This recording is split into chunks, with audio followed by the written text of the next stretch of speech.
کا وقت ہے، پینے کا وقت ہے، بیوی بچوں سے وقت گزارنے کا وقت ہے، نیا سال منانے کا وقت ہے، جسم کے اندر طاقت ہے، کروڑوں کا بزنس کرنے کا وقت ہے، ایک دوسرے سے بڑھ چڑھ کر گھر بنانے کا وقت ہے، لیکن نماز پڑھنے کا وقت نہیں ہے۔ ہم مسلمان ہیں، دعویٰ کرتے ہیں کہ ہم مسلمان ہیں، دوسرے کو کہتے وہ تو دوسرا ہے، ہم مسلمان ہم سے بہتر ہے۔ صبح نہا کر وہ اپنا کام کرتا ہے، جس کی بھی وہ الگ عبادت کرتا ہے، لیکن ہم کتنے بدتر اور کتنے بیکار مسلمان بن کے رہ گئے کہ 5 وقت کی نماز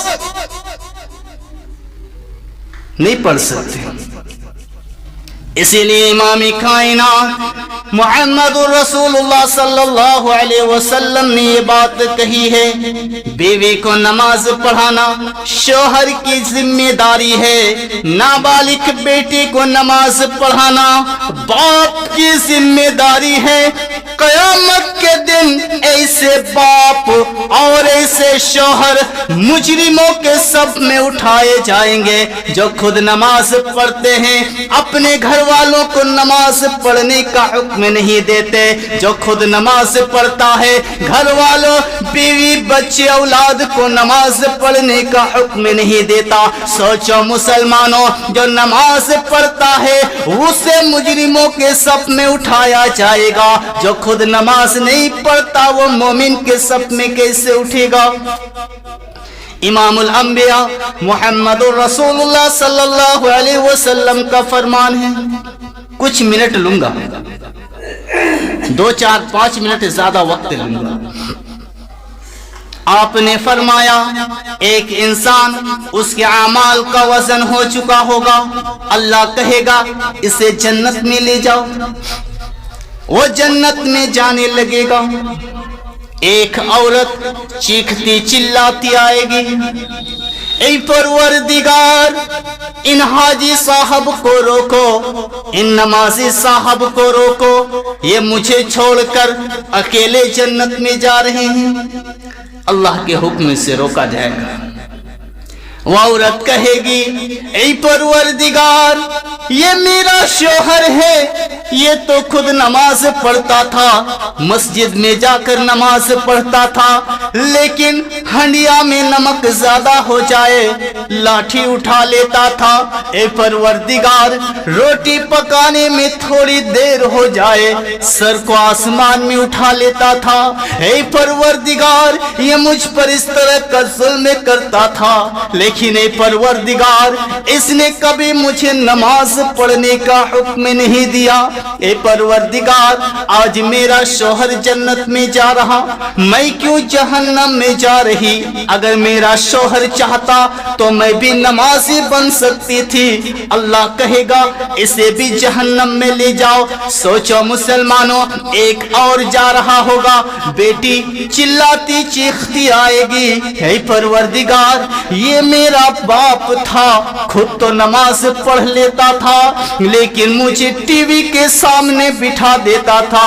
اے پروردگار یہ تو مسجد میں جا کر نماز پڑھ لیتا تھا لیکن مجھے موبائل کے سامنے بٹھا دیتا تھا۔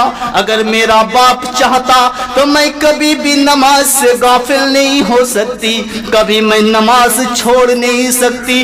اے پروردگار آج میرا باپ جنت میں جا رہا ہے، میں کیوں جہنم میں جا رہی ہوں؟ اللہ کہے گا اسے بھی جہنم میں لے جاؤ۔ چھوٹی بہن آئے گی، اس کے مقابلے میں اسے بھی جہنم میں پھینک دیا جائے گا۔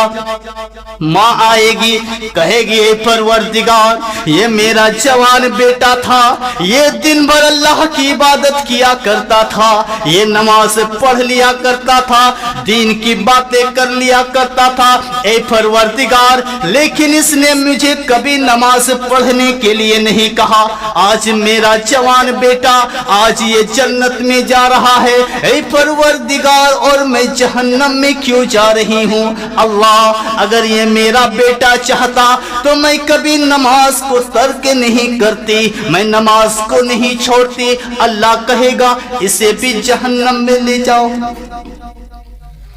ایک نمازی انسان اپنے 4 بے نمازی رشتہ دار کی وجہ سے اگر جہنم میں جا سکتا ہے تو جو خود نماز نہیں پڑھتا وہ جنت میں کیسے جا سکتا؟ جو خود نماز نہیں پڑھتا وہ جنت میں کیسے جا سکتا ہے؟ اور ساری بیماری کی جڑ کیا ہے؟ یہ دنیا ہے۔ ساری بیماری کی جڑ یہ دنیا ہے۔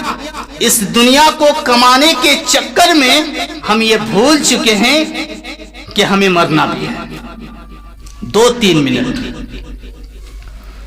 اللہ کے نبی صلی اللہ علیہ وسلم نے کہا اس دنیا کی حیثیت آخرت کے مقابلے میں ایسی ہے جیسے کہ سمندر میں ایک بوند پانی کی حیثیت ہوتی ہے۔ سمندر میں ایک بوند پانی کی حیثیت ہوتی ہے۔ کتنے بیکار ہیں یہ مسلمان، کتنے نالائق ہیں یہ مسلمان، کتنے کم سوچنے والے ہیں یہ مسلمان کہ ایک بوند پانی کے لیے سمندر کو ٹھکرا رہے ہیں۔ کتنے احمق ہیں یہ مسلمان، کتنے نادان ہیں یہ مسلمان، کتنے بد نصیب ہیں یہ مسلمان کہ 60 سالہ زندگی کے لیے لاکھوں سالہ زندگی کو برباد کر رہے ہیں۔ اللہ کے نبی صلی اللہ علیہ وسلم نے کہا جب بھی کوئی مر جاتا ہے، جب اسے دفنا کر لوگ چلے آتے ہیں، ترنت وہاں پر فرشتے آ جاتے ہیں۔ فرشتے اسے سوال و جواب کرتے ہیں۔ اگر وہ نمازی ہے وقت کو دیکھتا ہے کہ ابھی عصر کا وقت ہو رہا ہے۔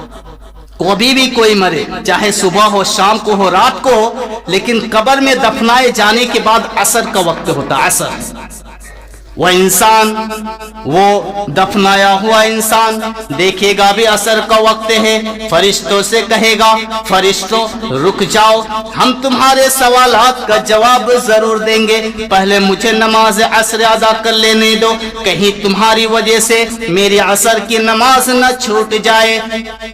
فرشتے اسے پھر اس طرح سلا کر چلے جائیں گے جس طرح کہ نئی نویلی دلہن کو رشتہ دار پیار سے سلا کر چلے جاتے ہیں۔ فرشتے اسے سلا کر چلے جائیں گے، کہیں گے کہ تم سے سوال و جواب کی ضرورت نہیں۔ یہ کون کہے گا مجھے نماز پڑھنی ہے؟ جو دنیا میں نماز پڑھ کے مرا ہے۔ اور اللہ کے نبی کا فرمان ہے جو بے نمازی مر جاتا ہے اللہ رب العالمین فرشتوں سے کہتا ہے او میرے فرشتوں قیامت کا انتظار نہ کرو، قیامت آنے کا انتظار نہ کرو، بلکہ اس کی قبر ہی کو جہنم بنا دو، جب تک قیامت نہ آ جاتی اسے مارتے رہو، پیٹتے رہو، اتنا مارو کہ اسے لگے کہ یہی جہنم ہے۔ اسی لیے علماء نے کہا ہے کہ بے نمازی کی جنازہ پڑھنا بھی جائز نہیں ہے۔ جو نماز نہیں پڑھتا، یہاں تک کہہ دیا کہ جو نماز نہیں پڑھتا اسے مسلمانوں کی قبرستان میں بھی دفن نہیں کرنا چاہیے۔ سوچو حیثیت کیا ہے تمہاری مسلمانوں، او بے نمازیوں، تمہاری حیثیت اتنی گھٹیا ہو چکی کہ تمہیں پھینک دینا چاہیے، قبرستان میں دفن نہیں کرنا چاہیے۔ علماء کا قول ہے کہ بے نمازی جو ہوگا اسے دفنایا نہ جائے اور اس کی جنازہ نماز بھی نہیں پڑھی جائے، اسے پھینک دیا جائے یا رکھ دیا جائے، لیکن اسے مسلمانوں کی قبرستان میں دفن نہ کیا جائے۔